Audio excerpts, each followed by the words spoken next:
ngo bakuvuze ngo wivumbuye muri korari ntuzongera kuyihimbira, ngo bakuvuze ngo kandi ni wowe ubacurangira ngo ntabwo uzongera kuhakandagira. Ibyo bintu nibyo bizatuma mukomeza kuba abakene ndetse n'abatindi. Ni gute abantu bashobora kukuvugira mu murimo w'Imana utireka nkuvemo, ariko bakuvugira mu kazi ukora uti reka nkomeze ndwane kubwuko ukwezi bazampemba?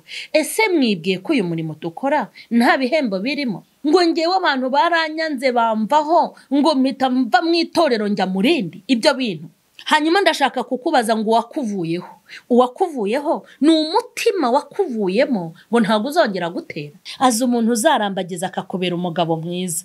Satani azi iseta uzacururizaho ukunguka. Satani azi ibintu uzacuruza bikaguteza imbere. Satani azi ijambo uzavuga rikagirira abantu umumaro. Kandi Satani azi ikintu uzakora kikamukomeretsa, abimenya mbere. Ndifuza ko tumenya ibitero n'imigambi ya Satani. Hanyuma nashakaga kubabwira ngo hari ibintu bidakwiye kukuraza ijoro. Bakuvuge winjire mu yitatu. Ubwo ayo masengesho sa y'ubugingo.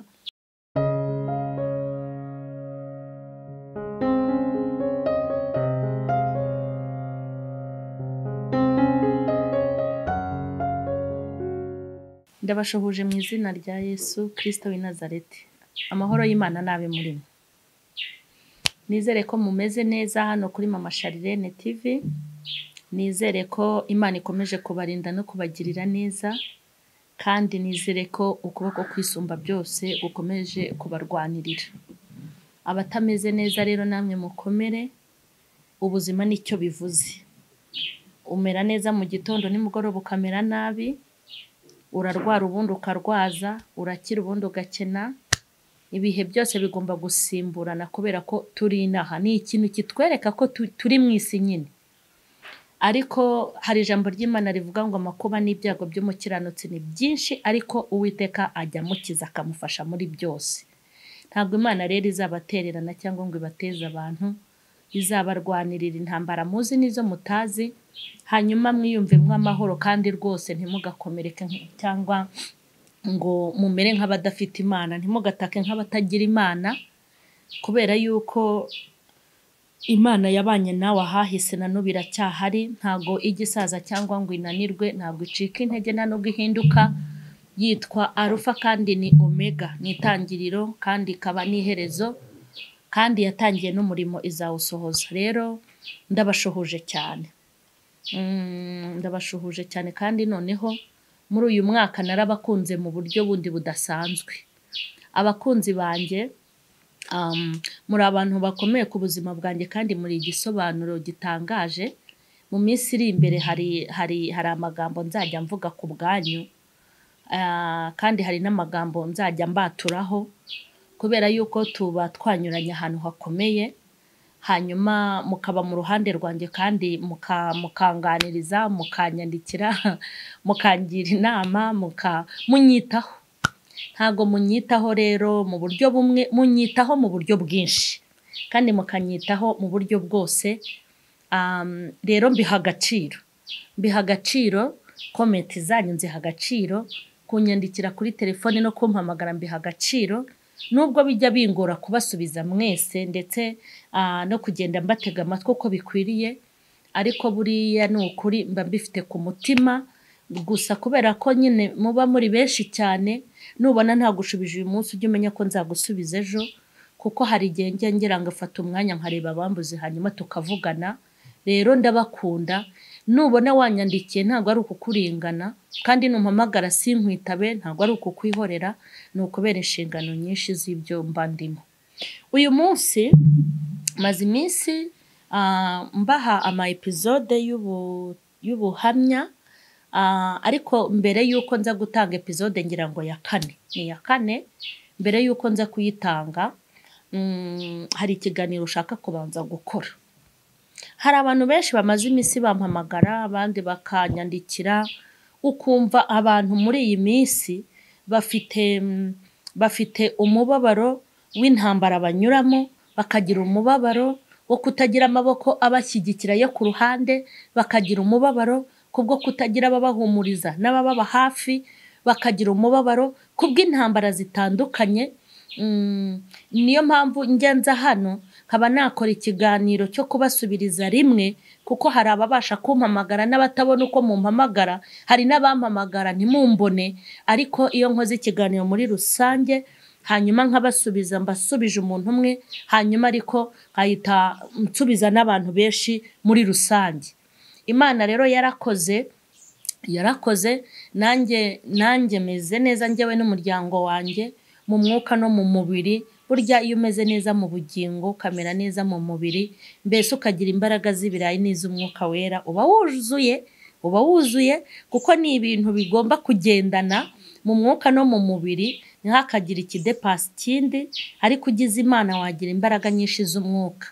Yego rero meze neza, uko bwije n'uko bukeye mba ndi gusaba Imana ibintu byo kuza kubwira abantu, kuko ubushize narabasobanuriye mbabwira ko ibintu byose tuvugira hano bitazarangirira hano.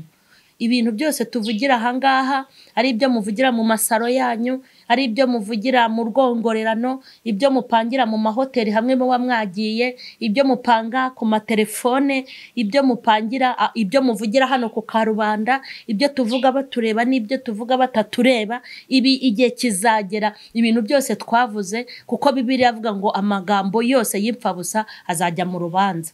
Rero niyo mpamvu buri munsi mba ndi kubwira Imana ngo mbese niki naza kuvuga. Rero iyo muri njyewe harimo ibyo kuvuga, ntago nshobora kureka kuvuga ngo kugira ngo hatagira abanyanga, ngo kugira ngo abantu ngo batambwira nabi, ntago bishoboka. Nshobora kwica umuntu umwe ariko nkakiza abantu 1000, kandi urumva yuko nta kintu biba bitwaye. Hanyuma ndashaka kubwira abantu bagenda mugacika intege, mugacogora kubw'ibibagose, cyane cyane intambara z'ubuzima, intambara z'amagambo. Ni ukuri njyewe hari abantu bamaze iminsi bampamagara, ni na mpamvu ngiye kuvuga ibi bintu, aho umuntu bamuvuga ari umukobwa bakamubwira yuko atwite kandi wenda adatwite, bakamurega ko yakuyemo inda kandi ntayo yigeze akuramo. Ibyo bikamutera gufata umwanzuro wo kuva muri korali. Rwose nimureke mbabwire, ntago ndi bukubwire ngo warakosheje cyane, ariko nanone warakosheje. Uru ni urugero rutoya ntanze. Kuba umuntu bashobora kumuvuga agahita agira ibintu ahagarika cyangwa ahinduramo, kuba umuntu bashobora kumuvuga hakaba yasohoka mu rusengero yasengeragamo, kuba umuntu bamuvugaga bakakuvuga uri umuhanzi, bakakubwira ngo izi ndirimbo uri kuririmba ntabwo ari sawa, bakakuvuga ugakomereka, hanyuma bigatuma uhimba izindi. Kuba bakuvuga uri umuvugabutumwa ugahindura ibyigisho, ibyo bintu mw'abantu mwe, umuntu umeze gutyo aba ameze nk'umuntu n'ubundi wakoraga ibyo atarazi. Hari ikintu ushaka kukubwira. Abantu benshi bamaze barambwiye ibintu byinshi bikomeye. Icyo kora abantu muzi guhimbira abandi, icyo kora abantu muzi kubeshyira abandi. Numvise ibintu biteye ubwoba kandi bikomeye, ariko sanga nta mpamvu n'imwe igomba kugukura mu murimo cyangwa ikagukura mu mwanya. Reka nkubwire, nta muntu ugomba kugucanaho umuriro ngo unanirwe kurya. Ibyo bintu ni amakosa. Nta muntu ugomba kugucanaho umuriro ngo unanirwe kwishima no guseka, gutwarira ibitwenge n'umunezero hoya. Nta muntu ugomba kugucanaho umuriro cyangwa ugomba kugukorera ikintu n'iki na kimwe ngo ahita ahindura ubuzima bwawe, ngo ahita ahindura imibereho yawe, ahita ahindura ibyo wakoraga. Kubera iki? Ibi bintu by'Imana mwabitesheje agaciro. Ni ibintu muhora mufata nk'ibintu bitagize icyo bimaze. Ko bakuvuga mu kazi uhembwa ku kwezi, wari wagahagarika? Ko bavuga ko ufite ibizuru binini, wigeze ujya kubica? Ko bavuga yuko uteye kuriya cyangwa usa kuriya, wigeze uhinduka?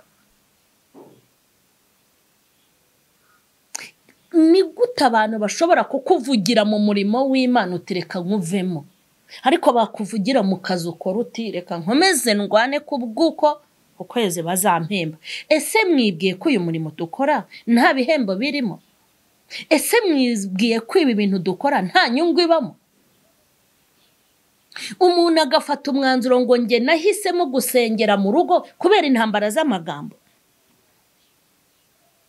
ngo ngewe abantu baranyanze bamvaho ngo mpita mva mu itorero njya mu rindi. Ibyo bintu nibiba gutyo rero uzamaza amaguru amatorero yose uzayazenguruka kuko ntawo batagira umuntu.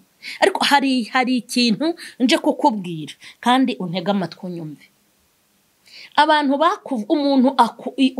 bakuvuyeho, uwakuvuyeho ntabwo ari ukuguru wagendeshaga ngo noneho namara kugenda uzagenda ucumbagira. No, uwakuvuyeho se ni urugingo rwawe rw'ukuguru. Ngo tuvuge yuko ngo ubwo yakuvuyeho ntuzongera kubasha gukandagira. None se uwakuvuyeho ni ukuboko. Ngo tuvuge yuko urugingo rwawe rw'ukuboko rucitse ngo ubwo agiye nta kintu uzongera gukoresha amaboko yawe. Uwakuvuyeho ni umutwe wawe. Ngo tuvuge yuko ngo ubwo yagiye ntabwo uzabasha kongera kwikorera. Ndashaka kukubaza ngo wakuvuyeho ni umwuka wafuhumekaga ngo noneho nagenda uzahita uhera umwuka ntongere guhumeka. Wakuvuyeho agutandukanye n'Imana, agutandukanye n'ibikorwa byiza wakoreraga Imana ikakongerera imyaka yo kubaho, agutandukanye n'umurimo Imana yaguhamagariye, n'umurimo w'umugisha, n'umurimo uzatuma urama, n'umurimo tujya tugirirwa neza n'Imana kubw'umurimo. Umuntu akaguterura akagushyigura akagukura ahantu wateretswe n'Imana. Hanyuma ndashaka kukubaza ngo uwakuvuyeho ni umutima wakuvuyemo ngo ntabwo uzongera gutera. Hanyuma se uwakuvuyeho ni uruhe rugingo rwawe rushobora kukuvaho ubuzima bugahagarara? Ni amenyo se warishaga ngo uvuge ko utazongera kwirira akaboga? Uwakuvuyeho ni izuru nibura ryacitse ngo uzagendane ibinifu mu nzira. Uwakuvuyeho ni amatwi ngo tuvuge yuko utazongera kumva. Nje kukubwira ngo ntabwo uri mukuri niba gusenya ujye ushaka umuti wo kwiyubaka, kuko n'ubundi aho ushoreye imizi ntabwo ari aho baguteye, naho watewe niyakuremye. Hanyuma hari ikindi shaka kukubwira. Ujye witegereza urebe mu bantu bakurwanya no mu bakwanga. Wigeze ubonamo Yesu? Wigeze ubona Yesu yicarana nabo? Wigeze ubona Yesu agufatanya nabo? Wigeze ubona Imana ijya mu nteko y'abaguhiga n'abakwanga n'abakwangiza? Wigeze ubona yicarana nabo akagira gute akabashyigikira? Hari ikintu umuntu wese aba akwiye gucungana nacyo. Ikintu ugomba gucungana nacyo ni ukuba mu mwanya ugomba kubamo, kandi umwanya ugomba kubamo ukawubamo neza, ugakorera Imana kandi ugakorera ku gihe, kugira ngo ineza y'Imana ikomeze komatana nawe. Kubera yuko hari ikintu ukwiye kumenya ugasobanukirwa. Ukwiye kumenya yuko Satani adashobora kukugirira impuhwe. Nta nubwo Satani agomba kukubabarira. Azakubabarira umunsi nawe wamubabariye, azakureka umunsi wamuretse, kandi azakwihorera umunsi wamwihoreye. Nujya kwiyunga n'abadayimoni ukagendera mu nzira bashaka, ugakorera munsi y'ukuboko kwabo, ukabaho uko bashaka kubaho, nta muntu uzongera kugusakuriza no kuguteraho induru. Ariko igihe cyose uzaba udafite amahame y'umubi, igihe cyose uzaba urwanya Satani nawe azajya kurwanya. Mbibutse ko mu bantu batiyenza na Satani arimo. Satani ntajya yiyenza, Satani ntiyiyenza, Satani ntashobora kuguhora ubusa, ntabwo bishoboka. Kandi Satani arwanya umurwanya, utamurwanyije ntashobora kugukoraho. Ni nayo mpamvu bamwe na bamwe muzajya mwicara mukabona mufite amafuti menshi ariko mukabona muradamaraye. Ntabwo Satani yajya kukurwanya nta kintu umutwaye. Ntabwo Satani yajya kuguhiga ntacyo umutwaye.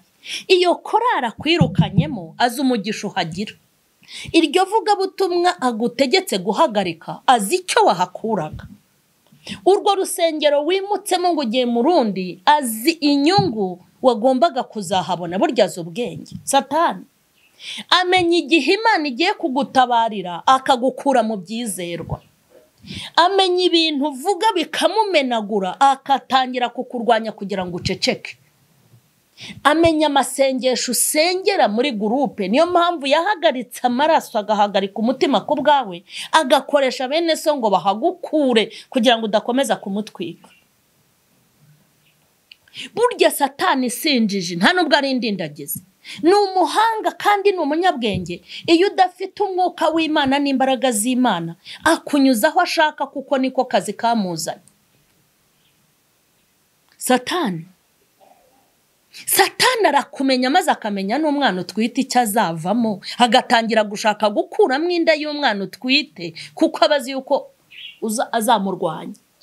Satani arakwitegereza akamenya ko amasengesho y'iminsi 3 wateguye ari amasengesho y'umugisha, agahita aguteza indwara itunguranye mu gitondo, ugahita uremba ukajya kwa muganga uti nzayasenga ubutaha. Iyo ubashije rero kumuvumbura ntabwo ujya kwa muganga, ahubwo ujya gusenga. Kandi nkubwije ukuri, ntushobora guhita uyatangira n'umutima ngo wongere urware. Burya aba yakishe ahita akora igikurikiyeho. Satani niko akora. Hari igihe amenya ko, hari igihe akureba akakwitegereza akakubwira ngo iyi shuti ufite ni y'umugisha, akareba umugisha uzaba hagati yanyu, agatangira kubarwanya no kubateranya kugira ngo mutandukane, umwe atabereye undi umugisha. Burya Satani, reka nze nkubwire, uyu munsi ndashaka mumenye amayeri n'imikorere ya Satani. Burya Satani azi umuntu uzarambagiza akakubera umugore mwiza, azi umuntu uzarambagiza akakubera umugabo mwiza. Satani azi iseta uzacururizaho ukunguka. Satani azi ibintu uzacuruza bikaguteza imbere. Satani azi ijambo uzavuga rikagirira abantu umumaro. Kandi Satani azi ikintu uzakora kikamukomeretsa, abimenya mbere. Ndifuza ko tumenya ibitero n'imigambi ya Satani tukabihishurirwa, aho kugira ngo adukure mu birindiro natwe tuhamukure. Sinzi umuntu wanyandikiye wampamagaye arambwira ngo mama Sharire, ngo koko ibi bintu wabivuyemo kabyihorera, ngo ibi bintu ngo nimbivemo we sinzongere kuvuga kuri mama Sharire, ndinda mbivamo se mbivemo. Abancecekesha se ahubwo bacecetse kubera iki se ari njye waceceka? Ariko muzi ko n'abavuga ubusa bavuga, uzi ko n'abavuga ubusa buri munsi bakora ibiganiro, hanyuma mama Sharire mba ari ngiye guceceka? Ntabwo bishoboka. Satani azajya avuga nanjye mvuge, abadayimoni bazajya bakora n'Imana ikore, abakozi b'Imana bazakora n'abashitani bakore. Ubundi ibindi mu byihorere. Yesu yaravuze ngo urukungo n'amasaka ngo bigomba kuzakurana, gahunda n'izirobanurira. Ubu se reka nze mbabaze, kuza gukora ikiganiro mbihemberwa, cyangwa wowe ibi bitutsi mbamo uzi kubikuramo inyungu, ntabwo wabireka? Ugira ngo se abantu kasi bamwe bagutuka mu kazi kawe, bamwe bagucira amacandwe mu maso uri umuntu w'umugabo, bakagucira n'ubwanwa wifitiye n'inshuro umaze kwiyogoshesha, uzi imyaka umaze uri umugabo, ariko umuntu w'umugore kuko aguhemba akagucira mu maso kandi akagutuka.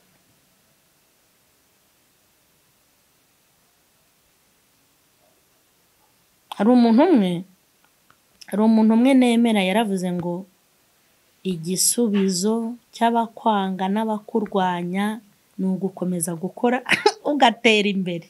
Hari abantu bajya bankorera umunsi, hari abantu bajya bampa umwaka. Ntago bikwiriye. Umuntu ngo yakuvuze unanirwe gusinzira, umuntu ngo yakuvuze unanirwe no gusenga uti mwami Yesu na ndakuramutsa Mariya kunanirewe.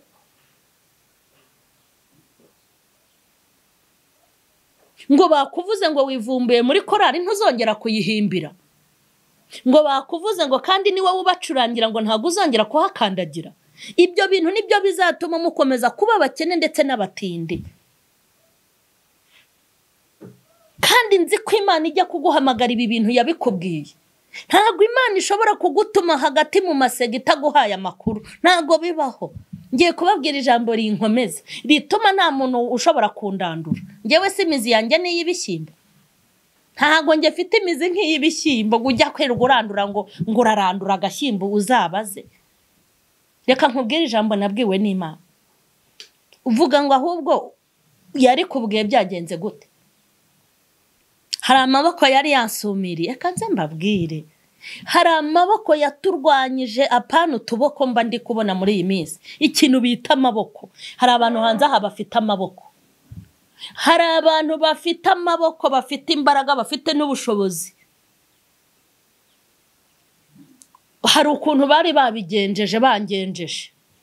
Maze nihina ahantu mbaza Uwiteka ibi bintu n'ibiki. Yambwiye ijambo ryiza nge nkimara gukizwa. Yarambwiye ngo ngutumye hagati mu masega.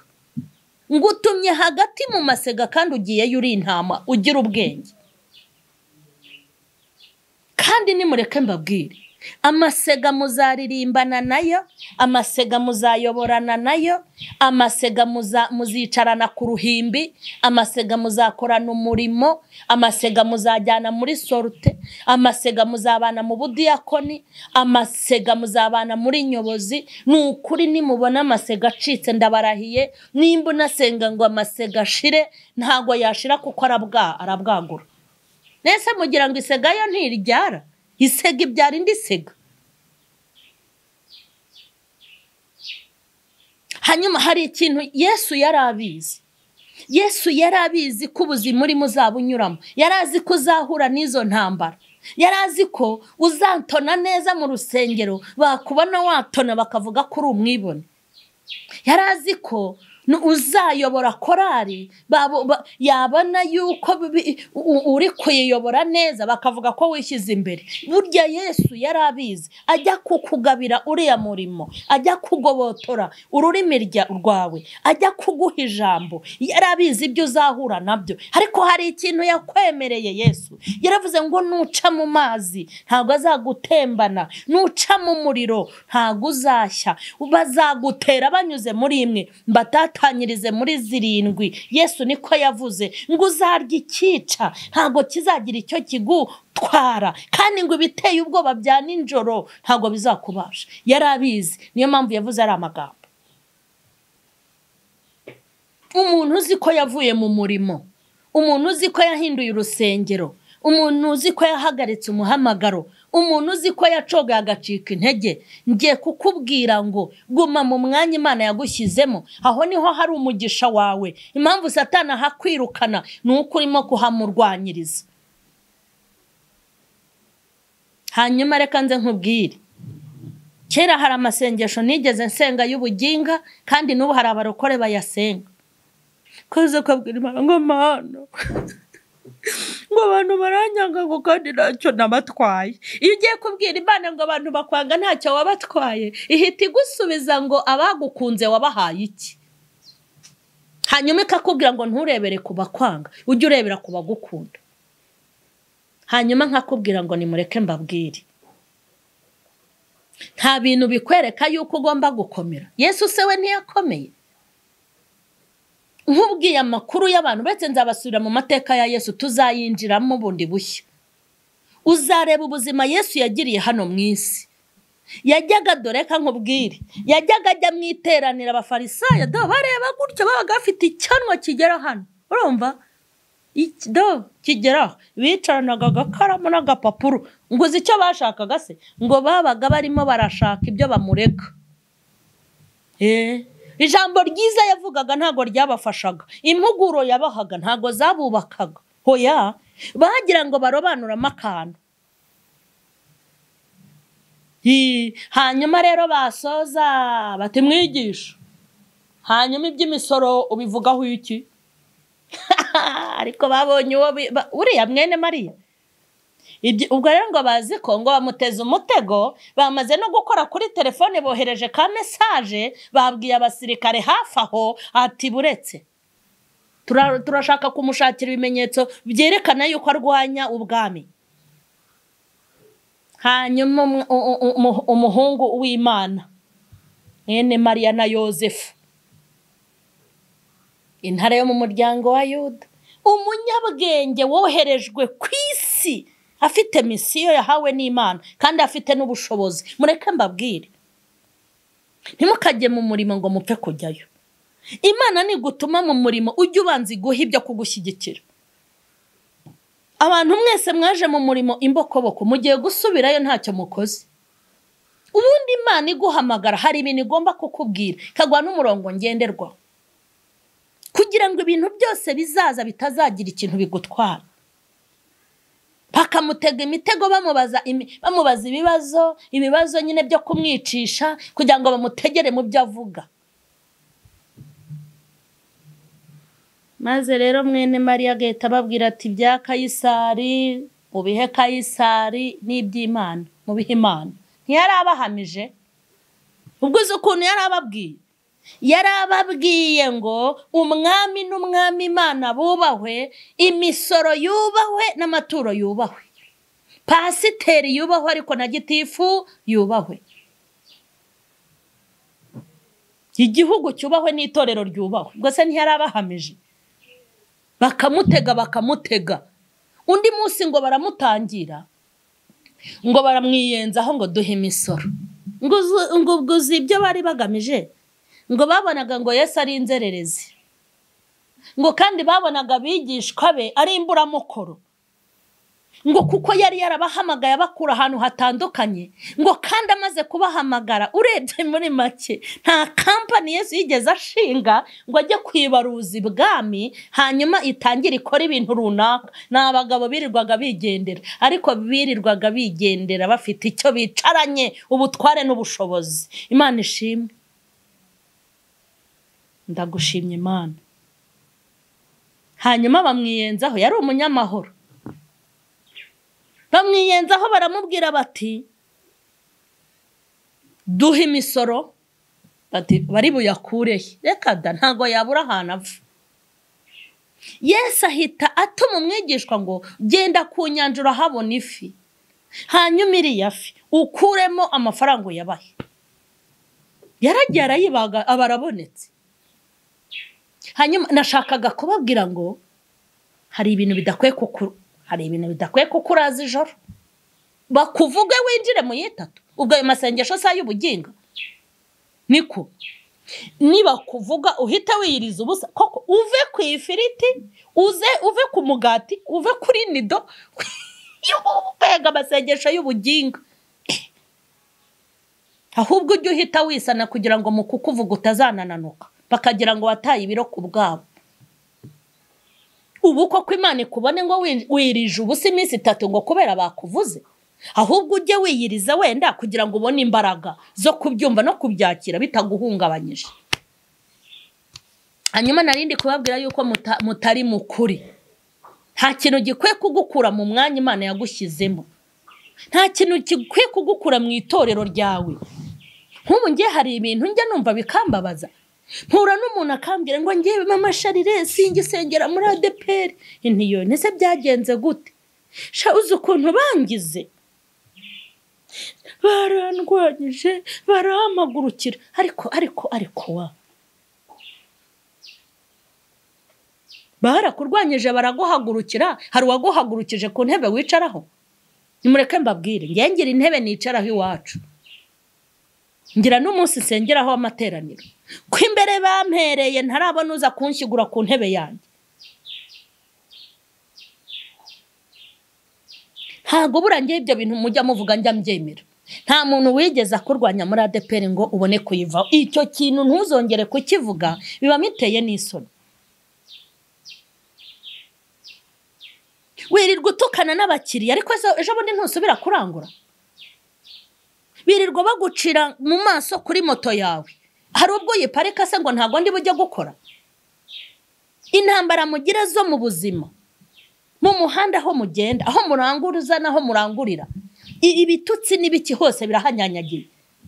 Ko mutarahagarika ibikorwa bya buri munsi, ibi bafite umumaro bibinjiriza. Ariko ngo gusenga ndabihagaritse, nzajya sengera muri saro yanjye. Kuvuga ngo uzajya usengera muri saro yawe ni nko kubwira gitifu ngo nukenera irangamuntu ajya gusanga iwawe.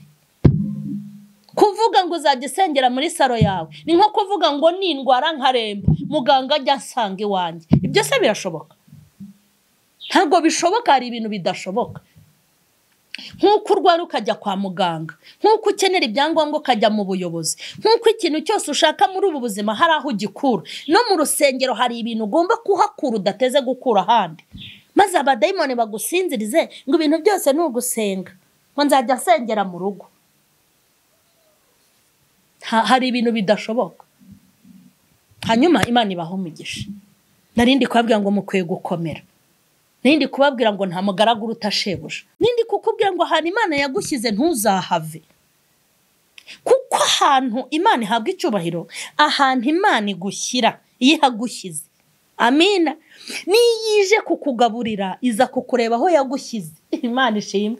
Niyije gusohoza amasezerano iza kureba aho yagushyize. Iyije kukwambika iza kureba aho yagushyize.